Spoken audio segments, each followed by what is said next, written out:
today we're going to be removing a deep scratch on a Cartier frame. The scratch is actually just above on the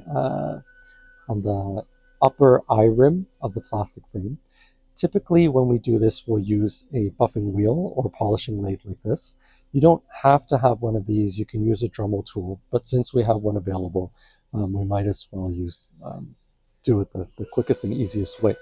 Our particular wheel has seen better days. I'm actually using this on purpose because what I don't want to encourage is people waiting for the perfect opportunity to begin.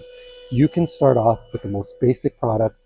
It doesn't have to be perfect like this. In fact, I'll even show you how to clean a wheel like this. And then it's really more about starting and doing the job and getting good at it. Nobody's ever going to be perfect, but this is the perfect time to start. And polishing is one of the easiest things you can do to completely take an old, boring frame and make it look like it's brand new. Now with a scratch that's right here, what we want to do is we want to start off with sandpaper.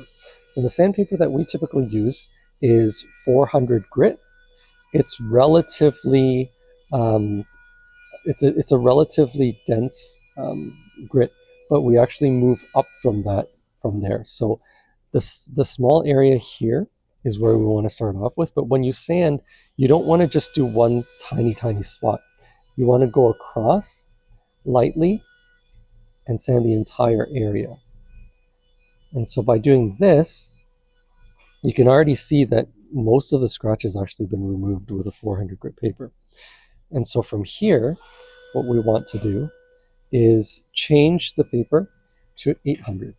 Now, I don't have water with me right now, and we don't need it, but it's always a little bit better when you get to the 600 and above grit to start using water. The reason is because the acetate plastic, the actual dust starts to clog the paper itself, and it starts to lose its grit.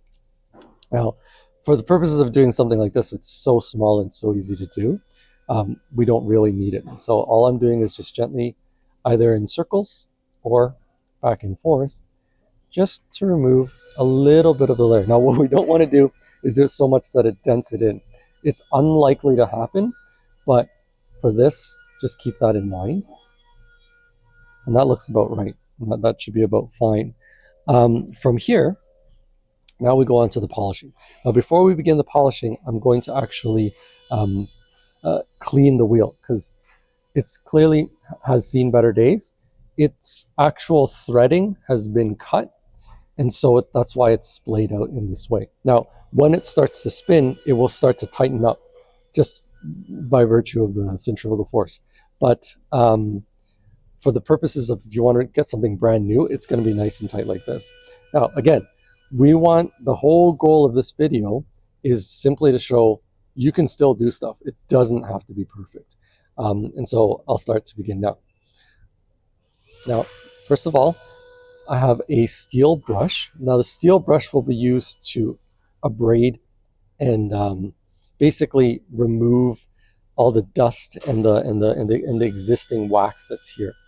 This particular one is a fine muslin wheel, which is just many layers of cloth laid over itself. And when it starts to spin, it will heat up as well as very slightly melt the plastic. It shouldn't be doing too much of that at all. The wax will be able to balance the heat. And polishing is really just a balance of friction and heat. And those are the two things that you're going to be playing with the most when you're working with creating a high luster for a frame. So I'm going to turn the wheel on now, and you see how that tightens up immediately. Now, there's some whiteness against the wheel here. It really shouldn't be getting too close to the wheel itself, but for the purposes of teaching, what we want to do is grip very firmly onto the actual brush itself. You don't want to have a loose grip here, because if you have a loose grip, it bounces, right? So you have nice firm grip, and then you can see how that already darkens and cleans up the wheel a little bit. Now this wheel isn't too dirty, and so I think we're pretty good at this moment. That also softens up the fibers of the wheel itself, so that when you actually do the polishing, it works out a little bit brighter. And so what you're doing is by softening the actual wheel itself, you're uh, reducing the heat that it'll produce very quickly. Now, there are two types of polishing compound. There is what I call a wet wax. So this is softer wet wax that makes the wheel a little stickier. I typically don't advise this unless you're doing a lot of polishing. What I would prefer is actually a dry hard wax, and uh, that's actually right here. This one's already, again, seen better days, but again, the goal of this is not to have everything perfect. This is called a Fabuluster, which is a hard dry wax. And the way that you apply this is, again, grip firmly. Don't hold anything loosely against the spinning wheel. Once you grip firmly, you just apply a little bit there and there, and then you're good to go. Now, placing this to the side, we have our frame. When you're working with a frame, try not to polish so that the spin of the wheel is perpendicular to the portion that you're actually polishing. Because what ends up happening if you just push this in is I can easily flick away the frame. Instead, rotate this way. And what that does is it allows it to polish along the same plane as the eye rim, and it's much less likely to catch at a 90-degree angle and fling your frame away. And so all I'm doing now is very gently just placing it against the actual polishing wheel itself. And you can already tell that makes a difference. The goal of this is not to press down hard. If you press down hard, you're creating a lot of friction, and as a result, also a lot of heat.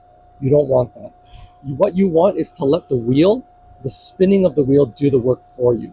Very gently place it against and actually move side to side.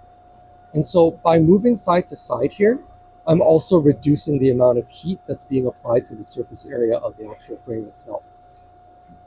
It's, again, all about controlling the temperature and about controlling the friction and the pressure that you apply to the actual frame itself. Now, you can speed it up if you want to get things done faster, but as you can see, it's already not too bad just by placing that against the frame very gently.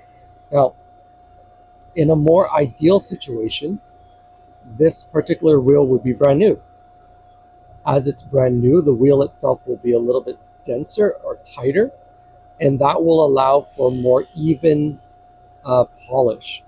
Now, just like that, it's already a lot better. Right? Now, I'm going to finish off this by going up and around just the general area. Now, when you're working with this, notice that there's a flat portion of the wheel and then the corners. Polishing in different areas of the wheel itself will give you different results.